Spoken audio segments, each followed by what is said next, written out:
Our next panel is sponsored by Encore. Please welcome to the stage your moderator, Rachael Rothman. I'm freezing. Apologies if I shiver a little bit. I hope this is helping you all stay awake through the long day. It's been an amazing opportunity and so much good information. I'm Rachael Rothman. I head up the global research franchise at CBRE. We're a global hotel brokerage, basically, but I'm a tried and true hotelie. If we could just go down the line and everybody introduce yourself, tell a little bit about what you do, what's unique about your circumstance, and maybe a challenge that you're confronting currently. We know how important labor is. Everybody's been talking about it. I'd also like to make this interactive. If anybody has any questions, something that's unique to your circumstance that you'd like to hear their insight on, please just raise your hand or shout out. This is meant to be of value to you all. Graeme, we'll start with you. Good afternoon, everyone. Graeme Davis, president of Baha. We're an integrated destination resort located in Nassau, Bahamas. We're at 2,300 rooms. We have our Grand Hyatt Baha. We have our lifestyle property SLS Baha, and then our crowning jewel, the Rosewood Baha, all set across one of the most breathtaking places on earth in the Bahamas and on Cable Beach. And we have 5,000 employees at Baha. We call them associates. And certainly the challenges, of course, post-COVID is truly delivering on the value proposition to our guests. As we've raised, and average rates have gone up 40% in our circumstance, which is an incredible, I think, silver lining to a cloud of the pandemic. The guest expectations are consistently growing with higher and higher expectations, and how do we ensure that we're delivering on those expectations of guests, and of course the labor market as well, being as challenging as it is in a remote destination. We're an island of 200,000 people, and we're employing 5,000 associates. And we're only able to hire expats at about 5% of our workforce, and we're at 2%. So making sure that we're continuously bringing up local community into these job opportunities. I think sourcing good talent is an issue that we'll get into. I think that's Absolutely. probably universal for everyone. Well, good afternoon, everyone. Renee MacDonald. I am VP of Strategic and Venue Partnerships. Absolutely privileged to be here to represent Encore. Our team is in charge of our partnerships with ownership groups, management companies, independent brands, large brands, chains, kind of the full gamut of the hotel industry, and we work with them strategically to develop strategies to improve the health and wealth of their portfolio, especially as it pertains to the event technology solutions. So one thing that we've been challenged with staffing, of course, is obviously training that goes along with it. When coming back from the pandemic, over 50% of our team members, around 7,000 people, were hired back with zero event technology experience. So it's been a big feat to get everybody trained and up and running. And in tandem with that, knowing the turnover that's happening also in the hotel industry, part of our success is being integrated with the venues that we are partnering with. So it's kind of getting to know each other and getting to know new teams and pushing forward as one to meet and exceed those customer expectations and deliver great experiences. Perfect. All right, I'm Jason Bass, Director of Culture and Programming from the Thompson Atlanta Buckhead. Started my journey in Baltimore as what they tell me, the first Director of Culture and Impact at a Joy to Vie property. That started during the pandemic as I began my hospitality journey, originally as a consultant and then brought on as a full-time employee into the industry. So I tend to approach a lot of this from a small business entrepreneurial mindset, kind of positively challenging and disrupting as much as possible on property without breaking things. Hopefully we'll bring a unique point of view up here on stage as we discuss some of the topics that are in front of us. Atlanta Buckhead, we have about 207 rooms, a beautiful rooftop cocktail lounge called Tesserae, formerly a membership-based venue, but now it's completely open for daily operations. And really a lot of the challenges there is to try to figure out how to integrate local culture into the brand guidelines and figure out how to to make the right group of people, that target audience, happy, feel like we can create engagement that is memorable, and then really incorporate the community as much as possible. The 3 pillars that I would describe are my focus areas within the organization is to build and establish the brand, drive revenue to all the outlets, and then of course develop that community internally and externally to the hotel. Great. Good afternoon, everyone. So my name is Gamal Fakih Rodriguez. I'm the Vice President of Operations for Marriott International. I look after all our luxury hotels in the Caribbean and Latin America. So that's around 42 hotels. Some of the challenges that we have in our region, well, few challenges besides all the COVID consequences on labor shortages. One of the big challenges we have in our region is the tremendous pipeline of luxury hotels. So we have 42 nowadays. We are opening 22 more hotels, luxury hotels, in the next 2.5 years. So a tremendous pipeline. Obviously, we need the labor to run these hotels. So that's one of the challenges. The second challenge for us is how we connect with the new generations. Hospitality has changed, luxury has changed. People nowadays, young people nowadays getting into the labor market, they are not willing to do the same sacrifices that many people in this room have done over the years. So we need to appeal to that new generation of millennials, Generation Z, or whatever we call them, right?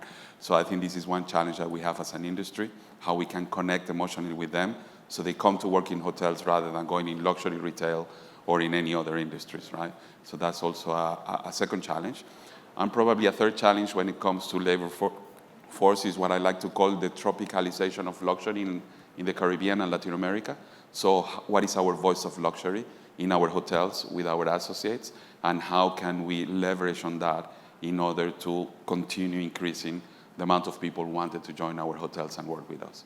So I would summarize these our main 3 challenges, at least for the next 2 years ahead of us. As we break it down into attract, train, and retain talent, let's just start with the attract, since I know that's a challenge for everybody.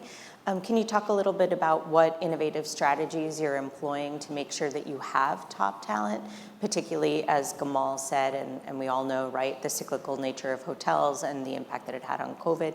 How are you going about enticing younger folks and seasoned veterans to return?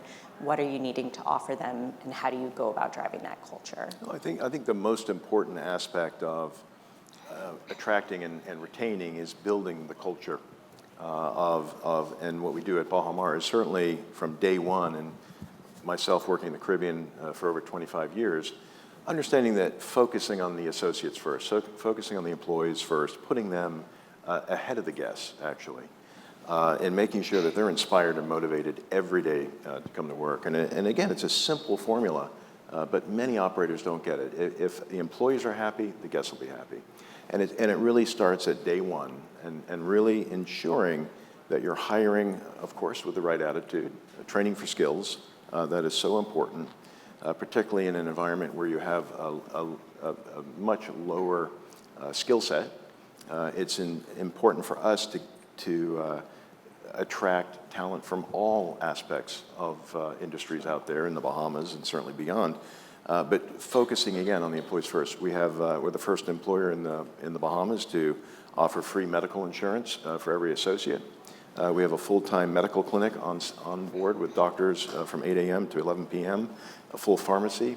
We have a clinic for the employees, of course. We have a cafeteria with complimentary food throughout the day. We have a Starbucks for the employees. We have a 7-Eleven back of house where everything is at cost or below cost. We have, of course, the gym. We have a bank for the associates with our local CIBC. So creating benefits for the associates are certainly one aspect, but of course giving them the tools and resources to get their job done, and of course treating with respect and putting them first at all costs, making sure that they're inspired. When we closed for the pandemic in March of 2020 and reopened in December, we paid every employee to stay home. We spent over $80 million to keep everyone employed during the pandemic, even though we were closed from March to December. That built a tremendous amount of loyalty. And it also, I think, made us the employer of choice in an environment where there is very challenging work environment and attracting good talent. So those are some of the key aspects. And of course, it's constantly ensuring that throughout their work days and that we're also continuously motivating them as well. We have some great aspects, but that's just on the attraction side. We've got some other areas for retaining as well we can talk through. Perfect. Who'd like to go next? Well, that sounds like an absolutely wonderful place to be. Yes. So We're all quit yeah, to the Bahamas. yeah. You could take a few of us on there, I'm sure. Absolutely. I think ditto and many things as you say, Encore wants to lead with an employee-first attitude, and a lot of what we do is trying to take an academy approach, really giving people an opportunity to know that they can learn and grow and build a career in this industry. But I think what's most important is we tried to look out and find some untapped resources. So as we know, audiovisual had typically been a pretty male-dominated industry. We developed a program called WAVE, so WAVE, Women in Audiovisual Events. We've actually been able to increase our percentage. We're up to 22% with women in event tech positions, which has been phenomenal. So that program, along with national collegiate leadership programs in order to bring people has been wonderful. And some business resource groups. We've all heard there's diversity, equity, and inclusion. There's also a huge component with belonging, which we've talked about quite a bit. And with belonging, we've got 9 resource groups. So whether that's women with Encore, veterans with Encore, well-being, et cetera, it's giving a place where everybody with like minds, passion, can really put forth and drive the organization forward and feel like they're contributing. So that's been part of our success. Go for it, Jason. And can I also just ask, are you guys seeing a decrease in turnover? Like, as you comment on these things, what's moving the needle as well? If you've launched something that's really been successful, I'd love to hear about that as well. Yeah, and I'll keep it short just to add on to everything that we're all clearly going through. Some of the things that we've seen to help with retention and to attract new talent, I think directly correlates with how consumers are aligning their purchases with their values. If consumers are doing that, then employees are doing that. So we rolled out volunteer time off, and we give 4 hours, up to 4 hours every 2 weeks for an employee to go and volunteer their time for an improved nonprofit, and get to invest their energy into this. We also, that's the kind of partnerships that we bring into this space and figure out creative ways to make room for them within, the sales department. Of course, it's an opportunity cost thing for most salespeople within the hotel, but we figure out things like on days that we're not so busy that would make things more affordable for them. We've also, when we talk about culture, rolled out a culture committee that, we have representation from different departments that allow people to voice what they're interested in, the types of programming that they would like to see. In Atlanta, there's a ton of talent there, but it's very much they're interested in acting and music, and it's very similar to like how LA is. So we found out that there's a ton of talented people on our staff. So what if we take over one of the restaurants on a Tuesday night and just have like a open mic that provides a stage for these employees to feel supported even in their passions outside of the workspace. And it just creates a connection that I think you don't normally get if you just do your day-to-day business. For me, I would say for hiring and retaining staff, the new generations, going back to the idea of generations, is offering them a career that is completely different than the career that we follow, right? We were very patient, before, back in the days, hospitality is a very traditional industry, right? With a lot of hierarchies, right? So we were patient to do 2 years in our position before we even expect to move to the next position. Well, the new generations, they don't have the same patience. They want to make an impact. They want to have a variety of jobs. So we need to start questioning ourselves the job descriptions that we offer in our hotels, Make it a little bit larger, give more tasks, so they can learn more things from different disciplines on a shorter period of time. Many of them, they don't want to grow up. They just want to grow horizontally, right? Not everybody wants to be a general manager of a hotel. That word has changed. I always use the same example, the kitchen. You know, for me, the kitchen is the best example, culinary. When you look at an organization chart on a kitchen, you have the executive chef, executive sous chef, junior sous chef, chef de partie, demi-chef de rang, commis 3, commis 2, commis 1. Who cooks? We don't know, right? Because it's so structured, it's so traditional that, you know, you put that in front of a young kid coming out of college that wants to make a career in the kitchen, he will not go through that. Yeah. He will go to work on a freestanding restaurant where he can be a chef, right, no matter what his position is. So I think we need to look at differently at the jobs we offer to the new generations. That's the only way we're going to be able to relate to them, hire them, and keep them, you know, because they're going to continue growing naturally with us. And obviously, we need to offer the culture, as you rightly mentioned, you know, that we get them into a culture where they can grow and they can be the best version of themselves. Up is not the only way. Say it again. Up is not the only way. That's true. Yeah. Although I think, I know that sometimes people want a new title, even if it isn't necessary an ascension, right? They just want to feel like they're getting a change. At least that's what we notice in our roles. I don't know if that's the same for you all. How do you guys go about training for luxury, particularly in this environment of, you know, the new generation? When I came up, I'm sure same as you guys in the 80s and 90s, it was, you know, a very slow and steady progression. When you name all those things in the kitchen, I actually feel excited because I think, oh, if I just do these 100 things, I will get to the top.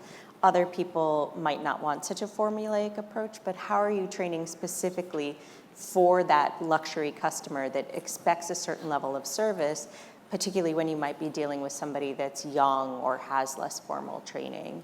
How do you attack that problem? Well, I think the most important thing is first hiring the right individual that understands and can really anticipate what a guest's needs are. And that's really what luxury, I think the fundamental aspect of it is, and really anticipating the guest needs and certainly being able to deliver on that as well.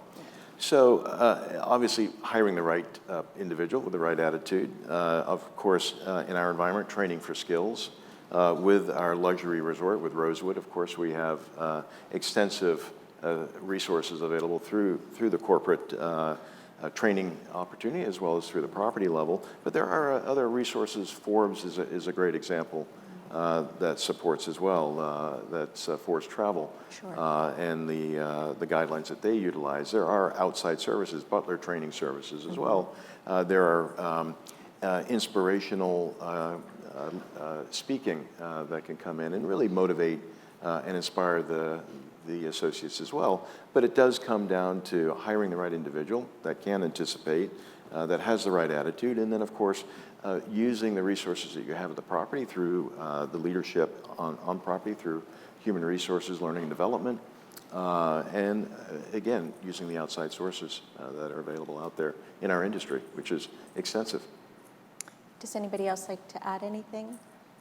I would just, I'm sorry. Go ahead, no, Jason. go for it, please. Yeah. I was just going to say, absolutely, you know, building alliances with other organizations is key. You know, for us, we obviously have to hire from a technology perspective and have that skill set. We have to hire from a hospitality mindset and have that training, but taking luxury, you know, a whole new level.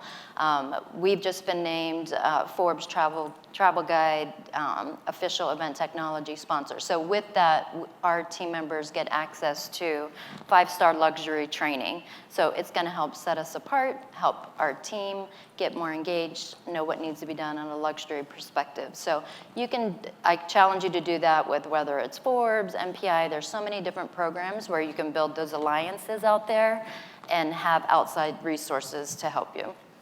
I think the Nikki Beach presentation yesterday made a lot of great points that, you know, you want to bring people in that innately have like a high sense of care and empathy, and they understand just the core elements of hospitality and kind of teach for the other things. And then also understand that, you know, with the labor pool that we're dealing with right now, they may have never had a luxury experience in their life. And then their definition of luxury could just be a brand, not what encompasses luxury itself. And getting that is very subjective for each customer that comes in. So, you know, we essentially myself, the GM, other directors within the property, wrap our arms around all of those employees and just really engage them as much as possible to help them to align their understanding of what they're supposed to do in this space with what they would want or what the customer would actually want out of that role and experience. For me, it's the same. Everything goes to the hiring. You have it or you don't have it, basically. Yep. So I remember back in the days, in the 90s, I used to work with the Ritz-Carlton in one of our hotels, and we had this hiring tool called Talent Plus, right, where you have a set of 200 questions that you had to answer always with the same answer. You know, it was looking for fit rather than anything else. I remember I used to joke about it because one of the questions was, from 1 to 10, how honest are you? Well, if you are really honest, you would say 9. But if you don't say 10, you fail that question, right? But there was one question that it really struck me, is if you would not be a hotelier, what would you have done in your life? And the answer had to be a doctor. If you don't answer doctor, you fail that question. Because what was the fit we were looking at as a company, and Ritz-Carlton is well known as one of the best companies in terms of culture, we want somebody that have an obsession to serve. If you have that obsession to serve, luxury, we can teach you. In Marriott, we have Luxury University, Luxury Academy. We partner with Forbes. We partner with many other organizations that we can. But if you don't have that obsession to serve, that innkeeping mindset, you know, if you are an innkeeper, you want to be in the lobby, you want to greet every guest, you want to pay attention to details, you have aesthetic intelligence, well, that's luxury. So you need to have that. We need to look for the right fit, and then we can take care of the rest. Any organization, we have amazing training programs, but we need to get the right fit for somebody that wants to work in luxury. Can you guys talk a little bit about what metrics you watch to ensure that the service that you're expecting is provided and that the guests are having the experience that they want? And then do you train to those metrics? Or is it something, as you said, just sort of innate? Or No, there certainly are quite a bit of metrics out there. All of us have our own brand standards. Yeah. There's outside companies, LQA, there's Forbes, there's multiple companies that are out there doing quality inspections. Those are great KPIs to look at. Your NPI scores, your guest scores that are out there on the internet, or whether it be through your own guest scores internally, all of those metrics are important to look at. And of course, it's going to translate down to your bottom line as well, and your guest return rate. But there are a tremendous amount of metrics to be able to look at. And I think looking at the guest satisfaction scores and certainly the quality assurance scores as well are some of those key metrics. can I ask if you were going to rank pay, flexibility, maybe status or brand, how do you think your employees are ranking the key qualities for why they join? Like, I've heard stories of, people waiting in the parking lot to offer people $1 more to switch hotels, or 50 cents more. How do you think the employees are prioritizing the different aspects of the job? In my opinion, I think obviously compensation is important, depending on which markets you are operating, of course. But I don't think money is a motivator. I think that is the culture of the hotel. I believe mainly with these new generations, right? Obviously compensation will be important, but for them it's more important. They need to feel that they are making an impact in the world. So if we offer them that culture in the hotel, if we offer them that opportunity to grow with us as a company, they will stay. So for me, would be, if I have to prioritize, and I would put first on number one is the culture that you have within your hotel, within your brand, within your organization. For me, that would definitely be number one. Anyone else? Culture's in my title, so I'm going to support that. Go for it. I'd love to hear it. You better, Jason. Maybe you could tell us what you see as culture and how you go about fostering it. Yeah, it's hard to measure, right? We haven't figured out the right way to do that, and every time we try to define metrics and KPIs so that ownership of the brand could continue to support things. I mean, we ultimately came down to trying to figure out how much earned media we could get, and how people were kind of discussing the brand externally. And we saw that a lot of employees or people came to be employees because they read about the good work that we were doing in the community, and or their relative or parent said, hey, you need to go down there and apply for a job. They really care about the community itself. Having you can't have a healthy business in an unhealthy community, right? So the more we kind of take down the walls a bit and not treat ourselves like an institution, you treat ourselves as something that's actively engaging with the people that surround it, the more likely those individuals are to come in and feel like they can potentially contribute in other ways and have an impact that'll be different from if they went to another employer. And to have representation, which is difficult to do within a luxury space because you don't see, tattoos, and we discussed this on our prep call. You don't see, a lot of the full facial hair, or, without dress codes, employees being allowed to express their identity in ways that are still professional, but, meet the standard of how they, feel that they should represent themselves. That contributes ultimately to the culture, attracts people, retains people. I'm going to ask one more, and then I'm going to turn it over to the audience. But we've heard a lot about AI and technology. Somebody had a vacuuming robot. Other people have chatbots to deliver things to the room. I just love to hear everybody's perspective on how that's influencing your labor force, and what role do you think that has in luxury? Because I think that, it might be different in a Residence Inn than a luxury service, but what is your view and how does that impact your staffing? I think AI is we're still, I think, in the early stages of how it's going to impact us in the service side, but it certainly does have a great impact on the marketing aspects of us, and certainly in our digital marketing world, certainly in communications with our guests, and future opportunities to offer experiences through digital services. I think there's some aspects there, but when it comes down to the fundamental service of luxury, I don't think there's going to be an AI that's going to replace what you really need to deliver on that exceptional experience for every guest. There's not going to be an AI replacement when it comes to delivering that service in the restaurant, in the guest room. We're not going to see robots taking over necessarily. I think taking care of our guests in the luxury world. It can certainly help in making life a little bit simpler when it comes to communications, and certainly on the marketing side, but I don't see that affecting day-to-day service and delivery on that. The actual operations. Anybody else have anything they'd like to add? I think there is a blurring line between the online world and the offline world, right? So in luxury, we still need it, of course. It needs to be seamless. It needs to be immersive. It needs to be somehow behind the scenes.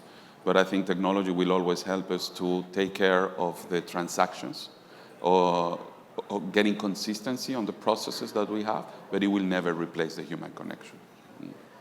I would actually add to this. I've been trying to help the team define it locally by saying, if we have an opportunity to use technology or AI, it should be for the transactions. Correct. It shouldn't be where we have engagement and can develop the community that people are looking for and create memories. As a former IT project manager, I love the idea of figuring out ways that we can incorporate technology into it to make it more seamless, to make the job easier. But I think, there's an author, her name is Tiffany Bova. She's like a big thinker, public speaker. She talks about how the last couple of years we've really been very customer-centric, but not employee-centric. We would never ask a customer to take, 1, 2, or 3 steps to do anything. But yet, when it comes to employees and technology, there's like 10, 12 steps before we can get a report or get anything kind of like sent anywhere. So I would like to see how technology improves that part of the back end, the processes, so that eventually improves our employee relationships, and then in turn, of course, that goes into the customer experience as well. frees I up tell you, I would time. like to see AI do our budgets each year, Yeah. so we don't just wrapping up You could just hire grueling us. budget season, right? Wouldn't that be wonderful? Wouldn't that be great? Just to spit that budget right out for you in a matter of 5 minutes. Exactly. Well, before we And break monthly for forecasting. lunch, if there's a mic, maybe if anybody has any questions for the panel before we break for lunch, over there. I think they're going to bring you a mic. Hi, Janice Kelly from Vohan. How do you see the role of workplace wellness in terms of shaping the culture, and what challenges do you see in its implementation, if any? I tell you, I think health is so important, certainly in the workplace, and we're implementing, we already have implemented two areas of support to our associates. One is industrial psychologists coming in. We offer mental wellness one-on-one sessions with mental wellness support. And in addition to that, financial services for all of our associates. I think as we're growing more and more wealth for associates as they continue to grow, balancing their budgets, understanding how to balance the home life as well as their salaries and income. Nobody's really taught that in school, and I think that's so important. So we offer that at the basic level of how to set a budget, and so we offer financial services for every associate, one-on-one, as well as mental health and mental therapy. That's also available for every associate on site. And doctors and a hospital and Absolutely. free medical care. Yeah, sounds amazing. Would anybody else like to chime in on the topic of wellness before we? Same thing is part of the culture. It's beyond compensation is what we offer to the employees as part of the culture of the company. I can tell you one thing we did roll out on the financial side of things. Like, a lot of employees are check to check right now. So we incorporated an emergency fund into the employee benefits package. So, it just like how churches used to do, or maybe still do. I haven't been in a while. Don't judge me. But if an employee comes to us and says like, hey, I'm a good employee. I want to be here, but I don't have brakes on my car. It'll cost me $400. Like here's what it looks like. We can find that in our budget to cover something like that and to keep that employee, because of course, hiring a new employee costs a lot more than $400 or $500. Yeah, I think that's a great idea. We did the same. We created what's called the Baha Blue Fund. We put in a minimum of $100,000 a year. On top of that, any fully depreciated asset at the property, if we sell it, all those funds go into that blue fund, so it can grow up to $500,000 when we're selling off old cars or old furniture, things like that. All of that goes into this fund and takes care of associates' needs. If their car caught on fire, they have no insurance, potentially buy a car, cancer treatment goes beyond the insurance, all of those things, and we're inundated every year of how we can help support those associates through this Baha Blue Fund. Very good ideas. Certainly meaningful. I'm gonna come work there. We'll take one more from the audience if there's another question. Hi, I'm Andrew from Sea Island. Had a question in regards to attracting talent. Jason, you touched on this a little bit at the end. Have there been any perceptions that you all have had to confront when trying to attract talent? I've always thought of being in the luxury space as being called into the big leagues, but I've spoken with other counterparts and they've always felt that luxury didn't allow them to be their best self. So were there any perceptions that you all have had to challenge or confront when trying to attract talent? And that's yours, Jason. I feel like we should definitely talk about this offline, considering what I represent in the industry. But reputation management is always it's something that is at risk when it comes to luxury. And right now, you could say something that is off-putting accidentally, just because you're not aware of all the newer terms or ways that people want to be mentioned. So it is tough. It is hard. And like when I'm out and about and I try to recruit people in my day-to-day experiences, I hear that they are excited to know that somebody like me is in that space, because as we start to think about luxury, even how European retail brands are looking to streetwear for inspiration, if we have a dress code that doesn't allow athletic wear, but a customer is coming in that we clearly want, and he's wearing a $2,000 sweatsuit that's tailored, why would we turn them away, right? And that takes a lot of training and alignment with the brand and like who the customer is, which ultimately I think requires us to identify people within the talent pool that are from that community and are aligned with those views. So I'd love to talk to you more about this afterwards. And I think you have to do a lot with the new concept of luxury. You know, there is a lot of ego in the luxury industry, right?